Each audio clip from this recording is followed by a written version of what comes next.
Even men at the top of their game find themselves wanting more from life. Whether it's more meaning, unshakable confidence, a bigger impact, more money, deeper love, a hotter sex life, or a powerful legacy. Find out how good your life can be on this episode of Man Alive. Also, as I've supported men in their love and work lives for 15 years now, many men have asked me for the right words to say to be more attractive, desirable, and more of a leader. And I've found it's not so simple as giving scripts or lines. Because at the root of a connected and affectionate relationship and being more effective and inspiring at work is your ability to influence others. But most often, influence is not gained or lost with words. It's from what I call the invisible factors. So I created a quick guide for you called 3 Ways Men Lose Influence at Work and with Women, so you can understand how these invisible factors work and what has women and colleagues both more inspired to say yes. I think you're also going to be surprised to find out the moment when your influence actually begins. So grab the guide for free at ShaynaJamesCoaching.com/3ways. That's ShaynaJamesCoaching.com/3 and the word ways, WAYS. Or you can text ALIVE to 44144. That's the word ALIVE, ALIVE, to 44144. I hope you enjoy the guide and this episode. Hello and welcome to this episode of Man Alive. We are here today to talk about overcoming rock bottom and going from jail even to being a part of Chicken Soup for the Soul and inspiration for masses, or from tragedy to triumph. You can look at it in all these different ways, but today's guest, Vidal Cisneros Jr. Welcome, Vidal. Hey, grateful to be here. Thanks for having me. Yeah, Vidal has been through some very challenging times, and I think my hope with this episode is to really bring to you, whether you're going through what you would consider smaller challenges or, immense life challenges, to really show wherever you are, whatever bottom you may be at, or whatever struggle you may be facing, that you actually can overcome adversity. So let me read Vidal's bio and introduce him, and then we're going to dive in. So Vidal Cisneros Jr. is an author, digital growth strategist, speaker, and is best known for igniting the mess into a message with inspirational books, talks, media interviews, and really sharing his quest for a deeper purpose and serving a greater calling in the midst of marital turmoil and financial setbacks. And in 2009, leaving a well-paying road construction career, Vidal found himself facing insurmountable adversity. And in September of 2009, he awoke in a jail cell to the news, right? He wasn't aware of this, of being a driver in a high-speed chase, and realized he really had hit rock bottom as he was soul searching for a reason to live and to thrive. He discovered a greater purpose.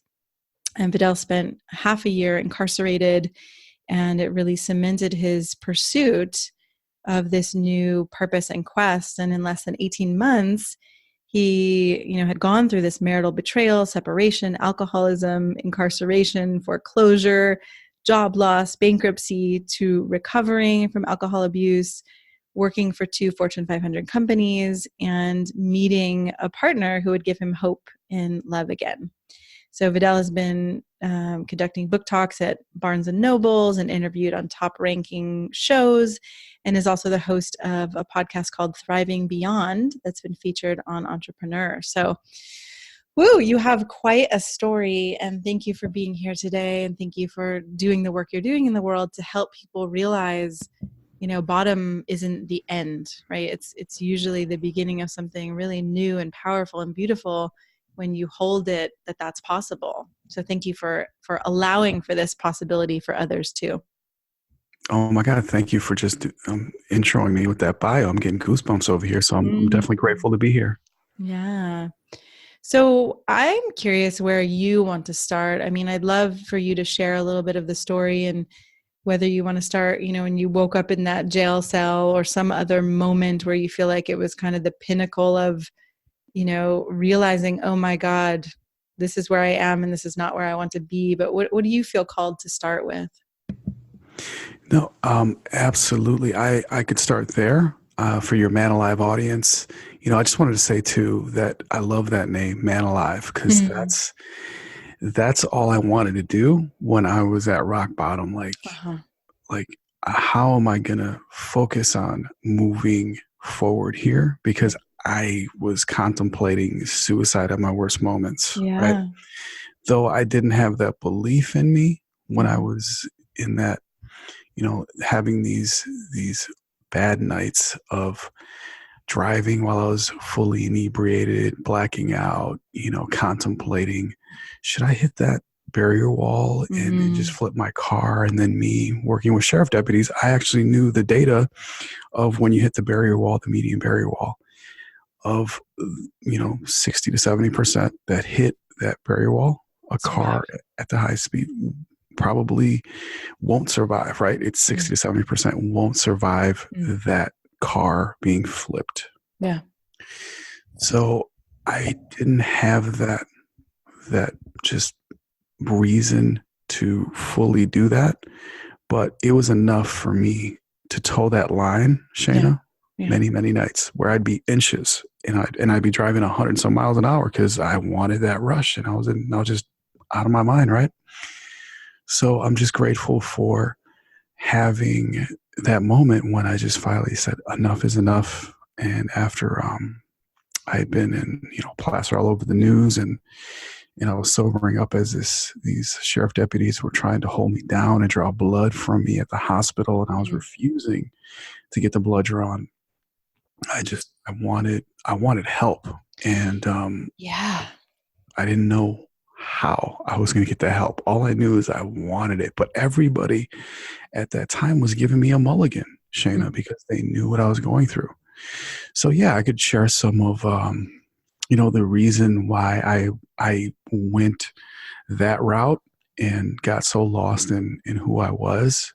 I Yeah. could talk about that. Yeah, and I'm curious too when you said, when I was driving 100 miles an hour and I was wanting that rush, right? And I just felt so curious in that moment, like what was that rush that you were looking for? It seems like you were in so much pain. Somehow the rush was I don't know, something about it that the intensity would meet you in that pain is my story, but I'm curious if you have a sense of what that was that you were trying to get to. Yes, that rush, Shayna. It was just to give some context, because right now it's 2019, so that was 10 years ago almost. It will be 10 years in September of Mm. 2019. So back then, I wanted to numb the pain that I was really feeling, right? So Yeah. my then estranged wife, she confessed to me finally after months of me suspecting that she was seeing someone else. She just dropped a bomb on me one day and said, I'm seeing someone else, but there's more. And Mm. that more part just drove me nuts, right? Mm. Yeah. So when she told me that she was pregnant and it wasn't mine, Oh. and I had been with her for, at that time, roughly around 16 years in the whole relationship, married for close to 7 years. My whole world was her and my daughters, my two daughters, like, Yeah. and my job. Like, that's all I knew. And that house and everything that we had created together, in my mind, it was gone. Like, it would Shattered. never Yeah. be the same. All those memories, everything in that moment when she confessed that to me. Yeah. So the months to follow, I didn't know what to do. I confided in pastors. I confided in friends. And it took me many, many conversations with different people, whether it was close friends, strangers. But what I discovered was that I wanted to find someone, Shayna, that was in that situation and that they were happy. So Shayna, Mm. I was searching for proof, right? Like, show me proof that That you I could be happy, that you didn't have to be devastated. I could stay in that marriage Oh. and take on that child. Because right after she confessed to me, Yeah. Shayna, and this is just going to show some contrast to even back then, I was going through some transformational, just me, my identity, everything, because I left this career of 10 years and I was making great money as a road construction site project manager. And I wanted more. So I took a leap of faith in 2008, and I left that behind. And then in January of 2009, that's when I started this mentorship program, and I was learning about self-help. I was learning about business, and my mentor was a multimillionaire in real estate. So the deeper I got into, and that was my first taste of self-help and just a lot of things in that arena. And then I started going back to church, and I really started to just reinvent myself back to the person that I was before I became just solely a provider, right? And a father. Yeah. So I started going back to that. And as I was going to church and as things were changing, that's when I was blind to see that she was looking for someone else. And the marriage was already broken at that point. Like, we had already been, the months before that, we'd already been talking about divorce. Like, we'd been throwing the D word around. And I know that's a red flag for anyone in a marriage. When you throw around that D word, that's a red flag. You're already planting seeds, and later on those seeds are going to come to bite you in the you know what, right?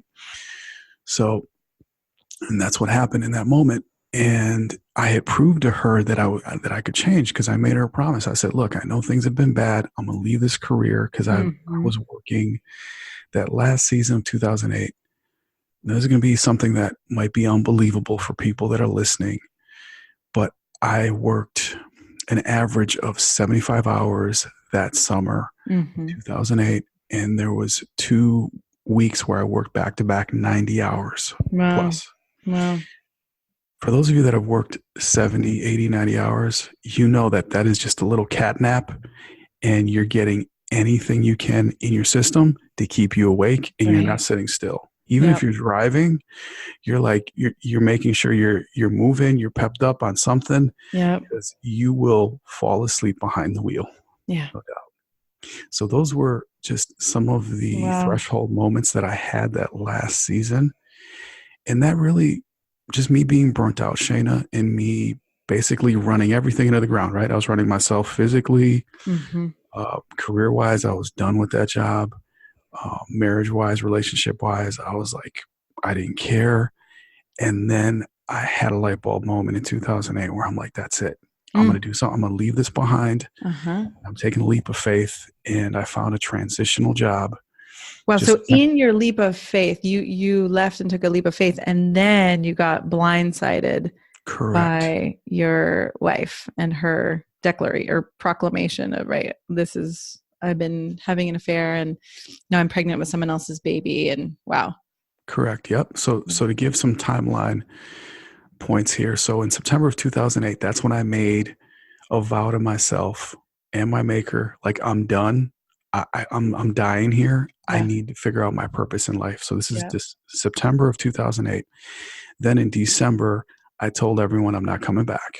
And I left, because it was a seasonal thing. In January and February, where I laid off. And they're like, no, man, you're a lifer. You'll be back. I said, nope, I got a plan. And then in January 2009, I started that new job. And that's when I began that mentorship. And everything was just changing. So from January to that moment in March, when she confessed everything, I had completely changed. Like, I wasn't that person that was running a relationship into the ground. I was the person that was waking up in the morning and making everyone breakfast before they went to school. Wow. And I told her, I made a promise. I'm like, I'm going to change. Like, I'm not going to be that person. But it was too late, because she was in love with someone else. And when she finally confessed that, she just felt all this guilt, and she tried many times over to tell me in the bathroom. I remember she'd just be bawling in the bathroom. She would just be words away from saying it, but she couldn't, because she felt guilty, because she saw that I changed. So, So, I mean, this is, again, like you hit bottom multiple times, and, I'm still going back to this moment of you waking up incarcerated and realizing that you had been part of a high-speed chase, and that you had been drinking and driving and all of these things, that you were threatening your own life and others. And I'm amazed, right, by where you are now, and that you've written pieces for Chicken Soup for the Soul and other publications. And I don't know exactly how we want to get from where you were to where you are now, but I am curious, right? Like, what needed to happen first to start on this path? What was that first step, for men who are struggling or at a bottom? Mm-hmm. Yeah, it's a great question, Shane. I love that question. And for myself, in my experience back then, right after she confessed that to me, and there was that change already, that some of that transformation was happening, I was doing a lot of things that were radical to me, like as a traditional male that worked in construction. I was going to church, I was praying, and I was making amends with others, and I was just acknowledging my support system and those that I loved back then. And after my then estranged wife confessed that to me, I remember I ran out of the house and I just looked up to the clouds and I just said, you know what, this will not defeat me. Like it won't. Like whatever's coming after me, it won't do that, right? Excuse me. So I ran back into the house and I said, you know what? I'm gonna stick through this, and I'm gonna raise that child as my own. Not knowing what I was committing to back then, but then I began praying for her, the unborn child, and the guy she was seeing. Like I did that right away. You prayed for them. For them, I prayed specifically blessings for them. Okay. Wow. Now that's incredible and so humble and generous. That, excuse me, that, Shayna, was the power of intention, right? And I learned it before that happened. So the funny thing is that, ironically, God was building me up. The universe, whatever you want to call it, whatever your spiritual makeup was building me up for that moment. Yeah. And gave me the tools and the weapons. The one weapon that I was lacking, though, was my coping mechanism. Like I didn't have the proper tools established in my DNA yet, right? To cope with such intense pain. Correct. But I had the power of prayer and planting seeds out in the universe. I did that every day. Unfortunately, it wasn't enough for me to stay. Yeah. And for my own sanity, I had to leave, right? Yeah. I had to overcome some of my limiting beliefs. And one of my biggest limiting beliefs that kept me in that marriage was I have to live under the same roof as my kids. That was the biggest hurdle, Shayna, that I had to overcome before I walked out of that house with my things. So I kept thinking, how is it with all this new self-awareness? I'm like, how can I combat that? Yeah. And I started focusing on no matter what happens in life, like I'm always going to show up and I'm always going to be there for my daughters, no matter what. I'm going to talk to them every day. I'm going to pick them up every day. Like no one's going to deny me that. Like as in, I'm always going to be the father, the biological dad. Well, it sounds like, right. And you made that commitment, but you also let go of the idea that it had to look like, the white picket fence, or right, that you were going to live under the same roof, that you could do it your way. Yep. That it didn't have to look like that. Because for so long that kept me trapped. Yeah. Because I wasn't happy. I had to really figure out why things had gotten that far. Yeah. And through that process, unfortunately, some of it was, yes, through hitting rock bottom and being an alcoholic, a chronic one that was drinking every day. And I had never been that way. I had modeled that. And I'm not, blaming anyone, but I had picked up that modeling from men around me, primarily my father. Yeah. And that's exactly what I did during the night hours, the evening hours. I couldn't take the fact that I wasn't listening to that belief that I had to stay under that roof and that I Yeah. couldn't leave. So, Like okay, so it sounds like one of the things that you now do to cope is that you really listen to yourself and you don't try to force yourself into situations that feel, for lack of a better word, unbearable. And I'm curious too, the difference between now and then, right? Like, how have you learned to cope with pain in a way that you didn't know that you could before? That's a great question. So one big thing that I do is I'm very intentional with gratitude, right? So if you might have heard this quote before, it is gratitude is the attitude that gives altitude, right? So Mm. as long as I'm grateful for things in my life, and as long as I focus on that, I can't be worried. I can't be sad. And that was one of the biggest tools for me is focusing on gratitude, right? So as long as you're focusing on gratitude, you find that you're not actually worried or sad?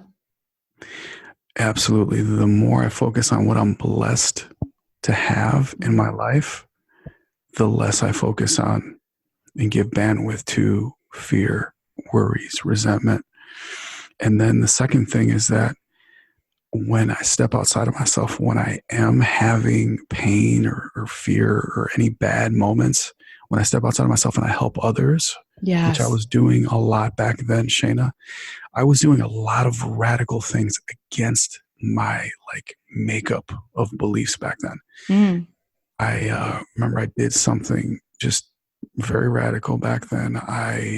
Not too radical for me personality wise, but I hadn't done it in a long time.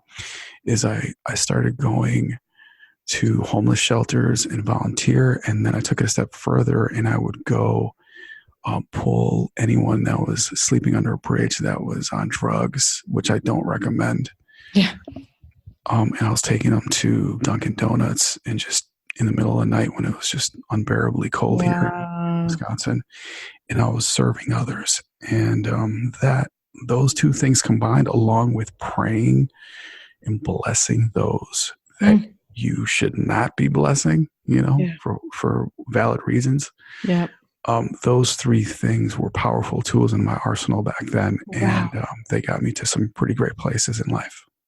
Yeah. I mean, when I think about it, seems like you, through gratitude, I don't know, you can tell me if this is true. It seems like through gratitude, you were able to look around and see, wow, these people are suffering maybe even worse than I am. And how could I actually take care of others? And I know, in the book of Joy, which is interviews with the Dalai Lama and Desmond Tutu together, they really do talk about how one of the foundations of joy or a life that feels, worth living is service. And that seems like you tapped into that wisdom, right? If I serve and I put my attention on others, I actually feel better myself.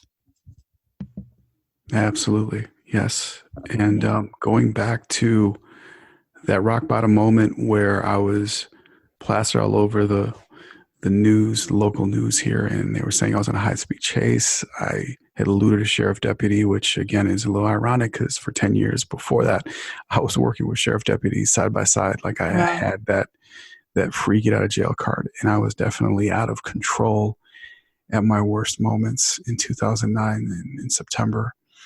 And then I I did something to again very radical when I hit rock bottom, and I was incarcerated that the first 4 days of my initial arrest. I I read a book, and it was in the Bible. It's by the book of Job, and I was questioning my existence. Right, Mm-hmm. that moment, like God, are you serious? Like you're seriously going to hand me this now, like incarceration? Yeah. Like, oh my God, like I left that job for you because I want to figure out what my purpose is in life because it's got to be more than just that. Right. And how to And free yourself, and then you end up in jail. right. And then you give me like, I stay in a marriage and now like, look at what she did, right? Mm-hmm. The whole victim mindset was just fully activated. Mm. And I was questioning my own existence, and I was just pissed at God, like seriously, God, like screw you. Like Yep. I had that moment. We all have to have those moments in order to get those great awakening moments. So after that, I said, you know what? I'm going to do something radical again. Fine, God. If the worst case scenario can happen, like if all this shit can happen to me, then you know what? So can the best. Like, why the fuck not? That's exactly what I thought. Huh. And I stuck That's that belief profound. to me. And I'm like, how am I going to do this? Like, it's just problem solving for me back then. That's what I focused on. So I read the book of Job, because that's back then, that's all I could relate to, right? Yeah. Like I had all this opportunity, things were going up. And how did Job combat his life when it was all turmoil and calamity? And I read in between the lines, and it was when he shifted his mindset and he thanked the fact that the people around him were there for him, right? He focused on gratitude. Uh-huh. And then fasting and prayer, right? That's another thing that's very powerful in the Bible and other success principles that I've learned. So prayer specifically, or fasting is a different piece of it? Both of them combined. So I focused on being grateful for the people that were around me, just as Job did, because that's what shifted him to the upward trajectory of opportunity and abundance, right? Because I was looking at just nothing was there, the opposite of abundance, right? Like I was going to go through divorce, bankruptcy, foreclosure, all that, and possibly losing my kids, because I thought, oh my God, this is my first time being arrested. Now it's going to, she's going to use it against me. Like all of these just negative thoughts were just floating around. So I focused on Job getting through his calamities by thanking and being grateful for his friends. That's what shifted him. Wow. And as soon as that, I learned that and I saw that, I started to apply the fasting and prayer while I was in there. Because I'm like, you know what? I'm going through withdrawals, alcoholic withdrawals. How about I take it a step further and I just not eat and just give my tray away? Wow. So I did that, and some of the Christian inmates in there, and mind you, a lot of these inmates that were there, I was put in with people that had done long time. Uh-huh.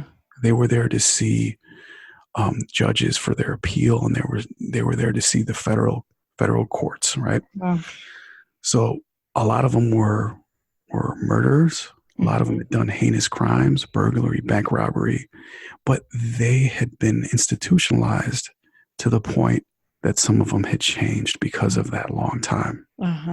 And they had adopted these new spiritual beliefs.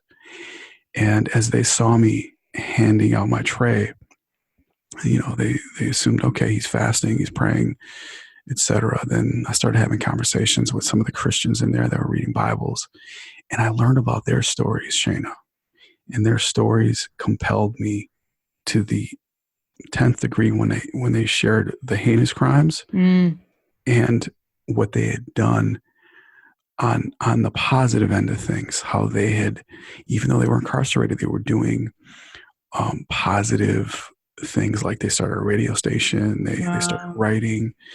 I met one gentleman in there who didn't come out, and he was fasting and praying a lot vigorously than I was. And when I did meet him, his name was Apostle. Like they called him Apostle something. I can't remember his other name. Wow.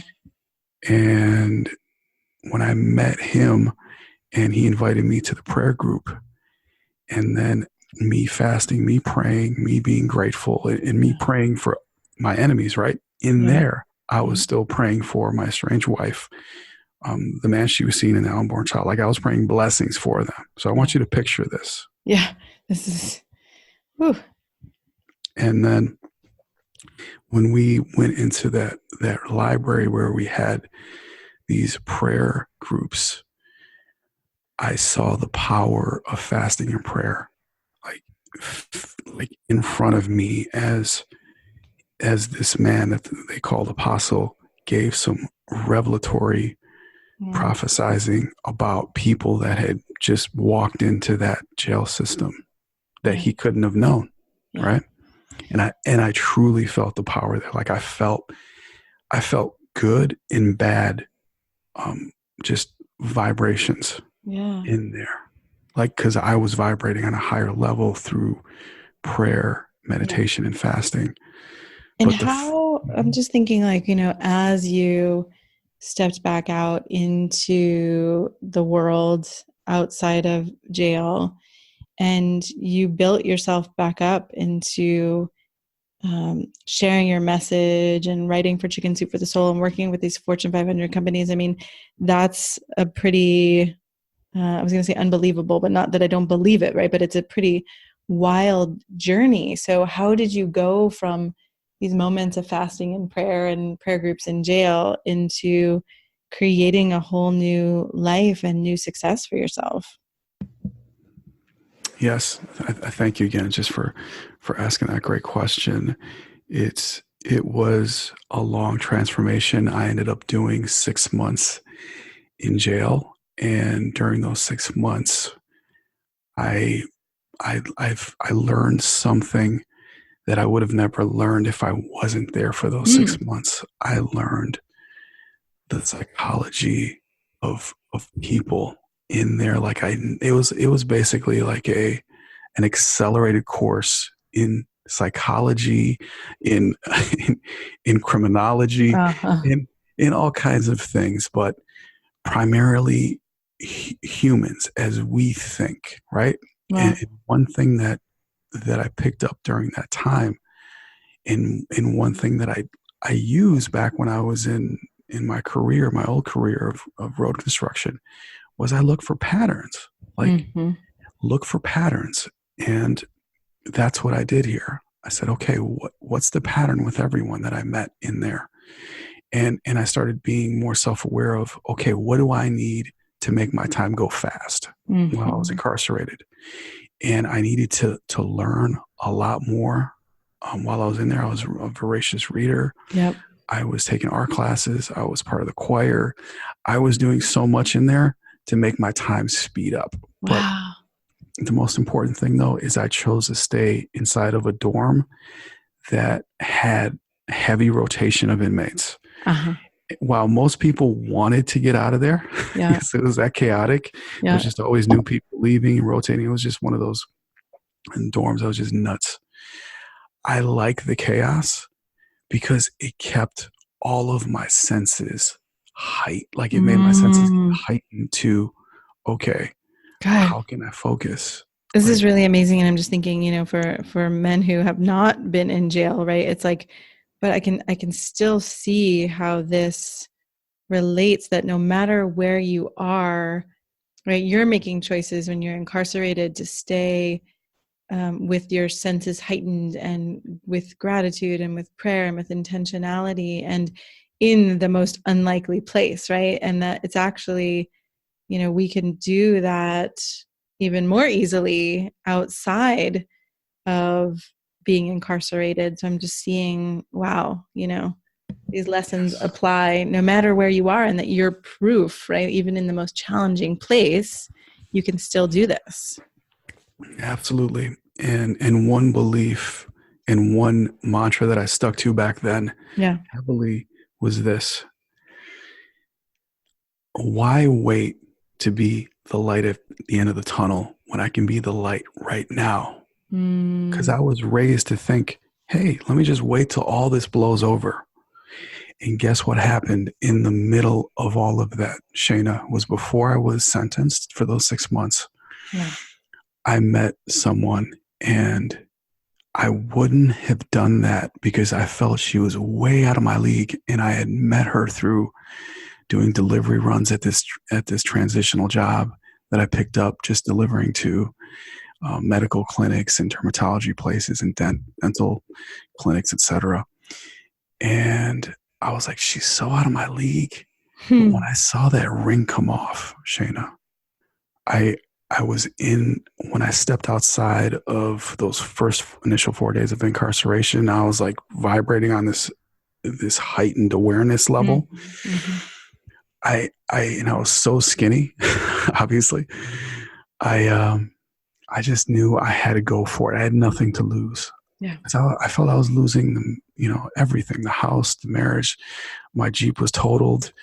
I was like, man, I'm just seeing how in that moment of nothing to lose, there's the constant, I think there's so much fear that runs us on a regular basis. And in that moment of having nothing to lose, I imagine, right, what is there left to fear?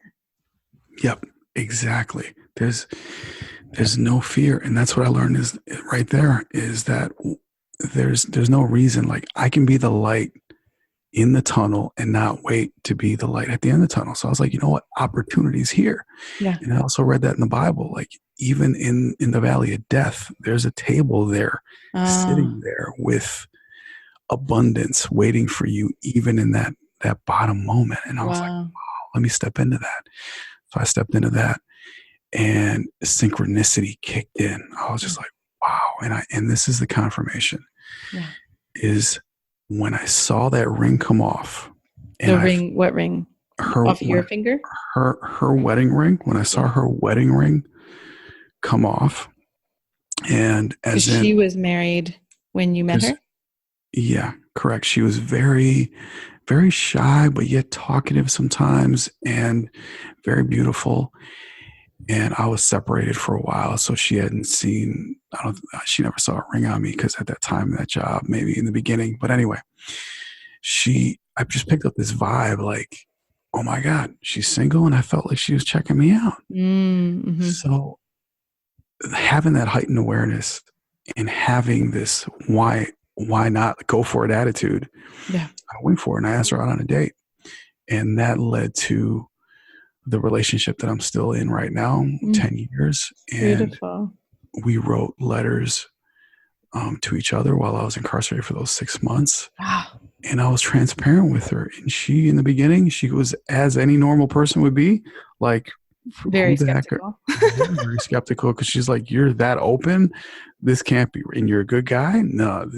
But this is what really confirmed things. Wow. The initial phase was so when. Amazing. I mean, again, I think maybe I've said this a couple of times already, but I just think you're going through this and finding and being the light in the midst of this tunnel of challenge just gives me so much hope. And I'm curious, for men, whether they're in like a huge bottom or catastrophe or something that feels, like death, or one of those little deaths of just not knowing which direction to go in or what decision to make, how would you just break it down, into this, into a practical step of where they can go first or what they can do first? Yes, absolutely. And I'm getting a little excited here because I haven't shared this story in a while. So, good. So yeah, a practical step for someone that's going through anything related to all this crazy stuff I'm mentioning here is I would focus on a support system, right? Having a strong support system was so important for me back then. Yeah. And now just going through different programs where I have a sponsor for myself and someone that holds me accountable, that's very, very important, along with friends and family that are very strong in my support system and people that I can go to other than my significant other, right? Because you did mention before that, I don't know if it was on this or our other talk, but that men want to be supported, but yet we have to show on this, oh, well, I don't need help, right? Kind of persona. But we have to find someone, whether, it's a therapist, a counselor. I've done it all. I went to, currently right now, that's what I'm doing with my significant other as well. Not because our relationship's bad, because I'm on the proactive side. So step number one is stay proactive and find that support system and find help, right? Yeah. Beautiful. Beautiful.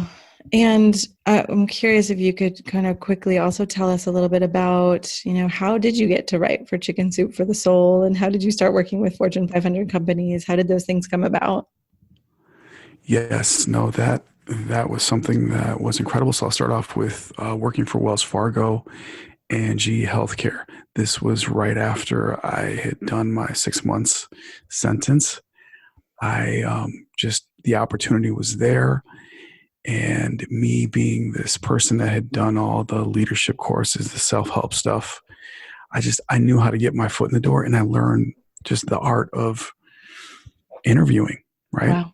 It was just that whole 6 months of being incarcerated. I learned about different personality types, and I knew what I needed to do to build strong relationships, to get my foot in the door, Wow. and to work at a place like Wells Fargo.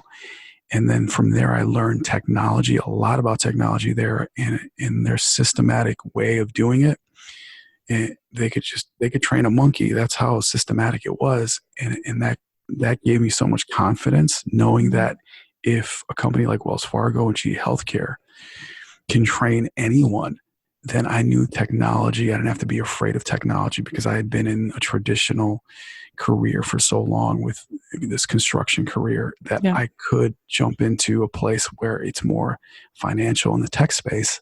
And I just had to have a humble attitude of just be humble, serve, and learn as much as you can and soak it up. And that gave me Wow. the confidence to move forward and start writing. And I took so many jobs in between then, and before I started doing book talks at Barnes and Noble, etc. I had taken just bartending jobs, waitering jobs. So you did whatever you needed to, right? It sounds I like. did whatever. I came from a humble place, and I knew that if I had lost, like everything that I had lost, I had nothing. Like I could not hit a more bottom place than that. So Right. I had nothing to fear. I'm like, Yes. my belief is conditioned now to, I got to go where my purpose is, not where the Mm. money takes me. Yep. And it's still a struggle, Shayna. It's still a struggle, but I know that as long as right now I'm paying the bills, with my clients and some of the client work that I do. I currently help people create content, develop their books, etc., and sell digital products and events. So having that in my back pocket of already being on radio and TV, Yep. and being thankful. I'm so thankful and grateful that I was a contributor for Chicken Soup for the Soul and getting paid for that. Yeah. That just ignited and sparked this whole new idea in me that this is possible. And then also writing for large publications like the Goodman Project, I learned through their training too, which is a phenomenal training to have about writing.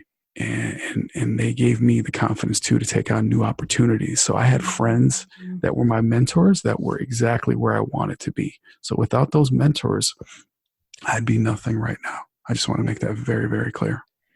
So powerful. I mean, all of these pieces of you doing whatever it took, being humble, hitting bottom, giving you the freedom to take these steps beyond fear, and the recognition of using mentors and connecting with mentors and people who are where you want to be. I mean, such incredible wisdom, and I'm grateful for you for being someone who's been on this journey and come through such pain and challenge, right? To being able to make these choices around a life that is meaningful for you, and also serving others. So I feel almost speechless in a way to just honor the journey you've been on, and thank you for sharing this with us.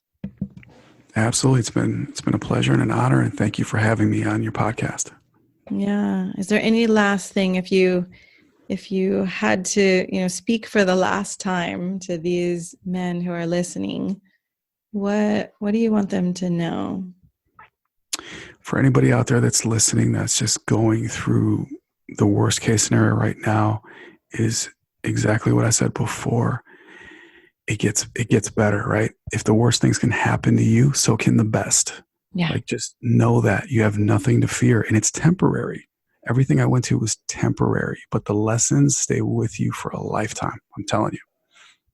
Yeah. Good. Beautiful.